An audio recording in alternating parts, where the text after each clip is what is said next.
na gugma nato.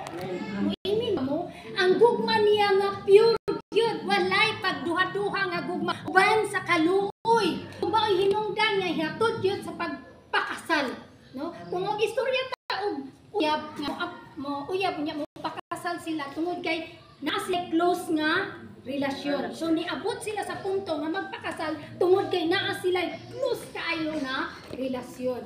Kita usab gipasusama kita ni Ginoong Hesus sa pangasawunon. Ug hope nga ang atong pagkapangasawunon naapod tay gugma nga pure ngadto sa atong Ginoo. Samtang naglingkod ka karon, kumusta ang imong sarili? Ready na ba ka inog abot sa Ginoo? Pure ba gyud ang imong gugma? Wala ba ka nagbagot-but panahon sa buluhaton sa Ginoo? Wala ba ka gikapoy sama sa mga babae nga napulo nga nagduka og nahikatulog yun?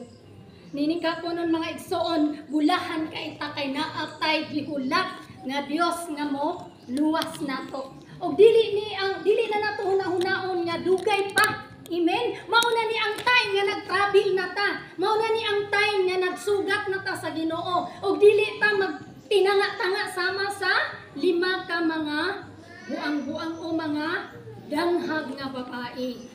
Kinahanglan nga alerta, kinahanglan nga ready ta kanunay. Dili nato hayaan nga atong kahayag napalong na. Amen.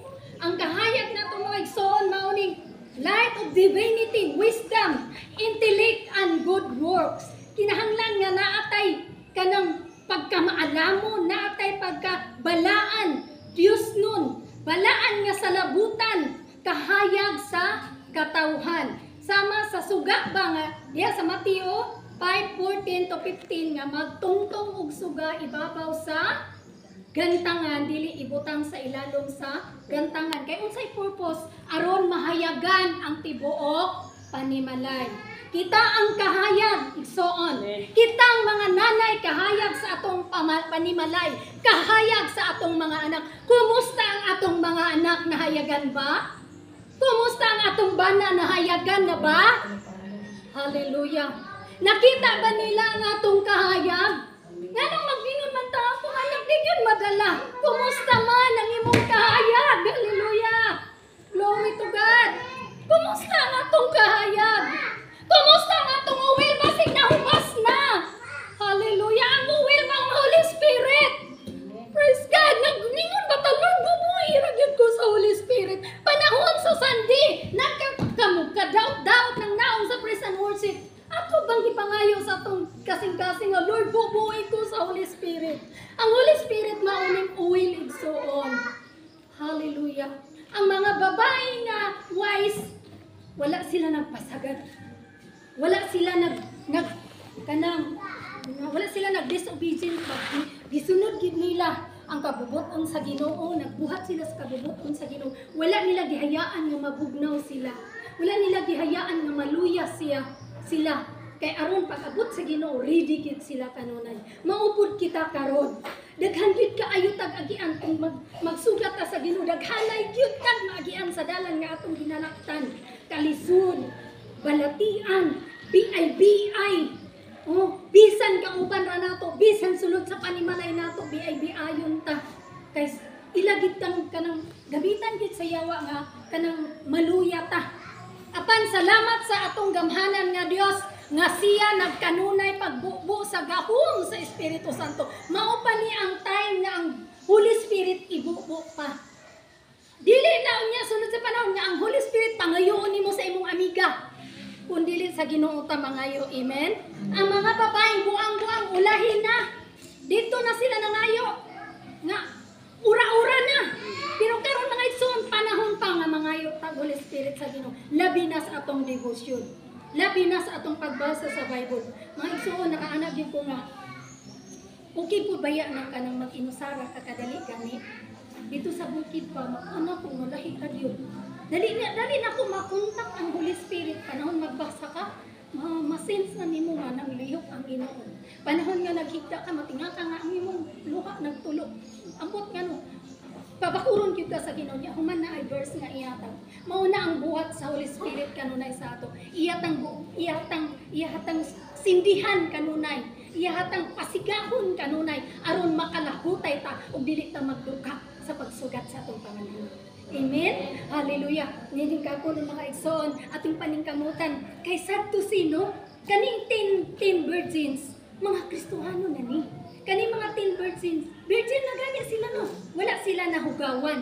Wala sila na, mga tao ni nga nagtuon na kang Ginoong Hesukristo, mga tao ni nga natinudluan na sa pulong sa Ginoo. Unya, nasayod na sila sa kamaturan ug naglikay na sila sa pagpakasala. Pero ang Dios ra pa dili mamata. Niingon siya nga ang 5 mga danghag. So nining kahapon noon dili pa ulahi ang tanan. Kung naglingkod kita mga igsoon, asa katang dapitan ni ining duha. Ni ana bata na bilong sa wise o ni pabata sa mga danghag. Kumusta ang imong pagpangalagad? Imo na bang serious? Hallelujah. Wala ba tanod sige mo niya nako pagamit pakuriti. Unya na good. Kanang tunagyud ko. Pero panahon para mga igsoon. Nag-ingon ang Mateo City, pangayo kamo kay kamo pagahatagan. So panahon pa karon nga mangayo. Karon kahaponon dili ta manis na kundi muprita nga mangayo ta sa ukok sa balang Espiritu Santo. Ang pali mga igsoon niya naman ang Holy Spirit nato. Amen? Mo amen ba mo? Kay niya na sa ato. Pero naalay mga time nga tungod sa mga problema, tungod sa ato ang pagkadili magtuon sa pulong sa Ginoo, tungod sa atong pagkadili mo devotional na ay time nga ang Holy Spirit murag ka lang maluhod ba? Oh, yung may ang Holy Spirit basa sa ngayon ko din tayo na naglabas ako.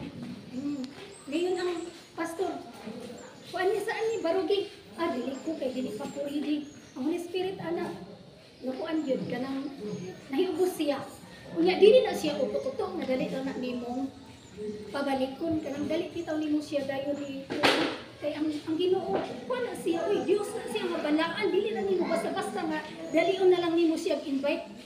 Amen? Kay ang Dios nato balaan kanang gamhanan kabalo po na siya mutanaw sa atong kasing-kasing kung sa kamatinud-ano ng ato ang kanang pagpangayo sa Ginoo kung sa kamatinud-ano ng atong paghinulsol. Unya usap pud ang sala kung magtagok-tagok pud ang sala usap pud na nga makapauga sa atong uwil. Amen? Kay ang Ginoo dili man gyud mataguan. Usap pud ni atong mga batasan kanang dali pagka masuko. Usap pud na nga makapauga sa ato. Kaya ang mga igsoon ni simbolo sa Holy Spirit nga niya kanato. Ug ang Holy Spirit dili mapangayo ni sister, dili mapangayo ni pastora kundi ngadto ta sa Ginoo mangayo. Magpapuno kanunay. Ug mao tay hinungdan mga igsoon no nga ni survive gyud ang 5 nga mga maalamon. Kay naa sila extra oil. Amen. Apan ang mga buang-buang or mga danghag nagdala rag suga, walay extra oil. Unya kay nalangan man ang pamanhonon, di nagduka sila, hangtod nahikatulog ug nahubas gyud ang ilang suga. Nawad-an na sila sa kahayag. Di ba? Dagan na itong makita. Di na kumpiyansa, amen? Dagan tang nakita, bisan pastora, mga alagad ng mga inila, mga alagad sa Ginoo nga mga inila. Nakita na ito. Kayo ba ito nasa presuhan? Ako ba? Namundang. No? Muna nga, dili ta kumpiyansa mga igsoon. Amen? Dili kita kumpiyansa. Mao ni ang time nga atong huktan ug atong pangayoon kanunay ang gahom sa Holy Spirit nga naa kanunay kanato aron magdilaab pud ta. Amen. Once nga nagdilaab ta, kung musangyaw ta, matinaka, kausara man nimo gisangyawan, kausara man nimo gihagad ni kuyog na nganuman ang imuhang siga, ang gahom sa Espiritu Santo nga naa nimo nitakod ni pulana. Amen. Motuo ba ta? Amen. Oo, mo na hinungdan nga dili ka pud lisod isangyaw or isulti sa ubang tao tungod kay nagdilaab man ta ug ang atong pagkadilaab sa atong pagkamadasigon, ato ang pagka Diyos noon, pagkabuutan, pagkamakailubon, mahimo tang kahayag sa uban. Amen. So salamat kaayo nining kahaponon nga ang Dios nagapanglihok sa atong kinabuhi ug dili pa ulahi ang tanan sa iyang pagpamukaw nato mga igsoon nga hinaot nga di ta magmagahi no atong mapamalandungan Lord asa dasig Lord naa pa pagid ko Lord sa imong kanang kadasig Lord, naa pa ang balang Espiritu Santo Lord, naa pa gid nagapanglihok pagid nako, napuno na pagid ko Lord.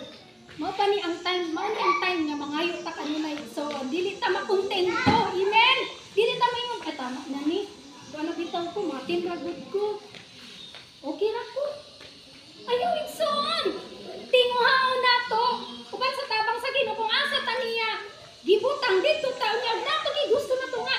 Ako gusto pagid ko kuan Lord kanang mula ka kay manangyaw. Gusto pagid ko Lord nga magpagamit nimo sa lain nga pamaagi. So salamat Ginoo. Salamat mga igsoon nga dili ta makontento. Makontento lataan ng mga butang nga kalibuganon. No, kontento ta nga ana atay balay. Okay na dili na tayo nang dabadon pa natong utok. Pero sa espirituhan mo ba hindi ta makontento, amen? Hindi ta makontento nga. Tama lang ta sa tigpaminaw, no? Tama lang ta sa kanang tigdasig. Kasi din nakapagilain natong paninto nga gihatag sa Ginoo. Amen? Atong ipagamit mga igsoon para more nga ang ato ang kainiton, ang atong kahayag musiglak gyud ta, musanag gyud ta. Amen? Tingnan na kung musanag ta. Dili ingon nga, ni ingon bawo na sa Kristohanon. Pero noon mga igsoon, namang gi mga tao bisag unsa na nato pag-shine, nagi mga tao dili kanahan. Siguro kanang mga tao pud na nga, uy. Mga panuhay sa siguro na Kristohanon, bisag nakita nimo nga okay na ang Kristohanon, pero nato manggidi ganahan. Nga naman, gamitin ko siguro na sa kaaway para gid ka more pa ka na muangat. Ako bitang kanang kadaugan diri sa GCM. Sa dati na kong church, wala na akong maagi ang kanang. Basta wala na akong maagi, nakaingon ko, hala, sukad ko ng alagad, karon pa na ako ni naagian. Mao day pastor ako kay nakita pud na ako nga naikihimo ang Ginoo nga kanang murag na ana bitaw ko kanang murag ni taas-taas ang akong panabot ba murag kanang akong panabot na lalom makaingon ko nga dili dapat magsiguro na anong negatibo dili magtagad anong mga tao nga yung pa nila sa Facebook toxic para dili maapektuhan bitaw imong pagpangalagad kanang imong pagpangalagad niya diretso ka mao di itong akong igsoon once sultian nimo siya kanang mga kuan dili ra gyud magtubag-tubag ang akong igsoon kay inana de ang wise nga tao na magkikistorya nimo nga paniid nimo nga negatibo ayon na lang siya sumpay kay para ikaw dili ka maapektuhan ang imong pagsunod sa Ginoo diretso kay kung tagad pa ka ng mga negatibo ikaw mismo mapalong ang imong kainitong sa pagpangalagad sa Ginoo. Amen. So pero dili pud pasabot na di na kita magdinasigay ha. Mauni ang time nga magdinasigay kita mga igsoon. Kay puno dili na ta pwede mo ingon sister dasiga ko. Sister abi iko kay magsildat ka, no? Karon mga igsoon mauni ang time nga magdinasigay ta mag-lipay ta diha sa Ginoong Espiritu Santo. Kay moabot niya panahon nga mag-inusara na lang ta. Ready na ta. Amen. Mag-inusara ta kun. Malay mo makaabot pa ta anang tatak-tatak nga 666. Mga edad-edad ninyo, bata pa. Sa mga magdagandagan na niya tuhod, ready na ka. Bisag ikaw isa kay puno ka sa gahong sa Espiritu Santo, maka-survive ka. Hantod na mabalik ang Ginoo. So salamat sa Ginoo ni kapulong, salamat kay sa pulong nga iyang gihatag kanato nga kita mapalinayunon sa pagpangalagad magtukaw kanunay nga alerto kanunay ready. Amen. Kinahanglan nga ready kanunay. Sa dusi niingon na ba diri apan ang pamanhunon mitubag wala ko makailan kaninyo. Daghan kaya pud ning verse ani nga niingon ang Ginoo Hesus na pud giingon nga daghang nagtawag kana pud Ginoo apan halayo ka na pud ilang kasing-kasing. Ano napatayan ang Ginoo. Kinahanglan nga pure gyud ang atong gugma sa Ginoo. Amen. Aron maabot kita sa kasal, maabot kita sa bangkiti sa kasal. Pure nga gugma. Wala bay, hallelujah, kanang walay, kanang pagpakaroon ingnon, gani nga gugma, walay bugti. Dili kay mga lagad ko, kay ipanalanginan man ko. Unya, di na kapanalanginan. Kasi di na ka mga lagad. Kasagaran na punta sa akong kadaugan, puro positibo. Wag iniingon, pasalamat ko kay nasakit ko. Kasagaran gyud. Pasalamat ko kay kami ipanalanginan ko. Hala, og dili ka panalanginan, kumusta? Okay pa ba? Muna mga igsoon nga, na may panalangin o wala, maintain lang ta. Maintain ang atong pagtuo, dili na to buhian, dili na to kuhaon ang ato ang kainiton, ang ato ang siga, ang ato ang lampara. Kita ang lampara sa kalibutan, kita ang lampara sa atong panimalay, ug ang uwil mao ang gahom sa Espiritu Santo. Amen. Ug wala pud ta dili kita musika kung wala pud ang Holy Spirit sa atong kinabuhi. Wa gid tay mahimo kung wala ang Holy Spirit. Dili gid ta makadalang sa uban. Ang atong Holy Spirit bulang pud kanang pitok-pitok. Saan magpag-abot sa kahayag kung imong suga nara dire, natuwa dito nangitwitan. Dili gid siya paabot. Mo na nga kinahanglan dako ay gid ang imong siga para ang tanan mananagan. Amen. So makuha nato na nga siga kung ang Holy Spirit pangayoon nimo kanunay ug ang Ginoo mohatag gid siya kay nag-promise siya sa Matthew 7:7 nga pangayo kamo kay kamo. Amen. So ninikapon mga igsoon kanang kung gusto kita nga mahimong kahayag, gusto ta nga ang atong pamilya madula sa piilan sa Ginoo, mubaw down ta sa Ginoo, unya atong pangayoon ang gahom sa Espiritu Santo nga magpuno nato kay ang Ginoo mga igsoon wala gani siya magduha-duha hatag og pagkaon nato unsa pagkaon sa Espiritu. Amen. Kay mao nay gusto sa Ginoo nga hatagan ta ni anak kay nahibalo siya nga daghan ta og sa tubangon.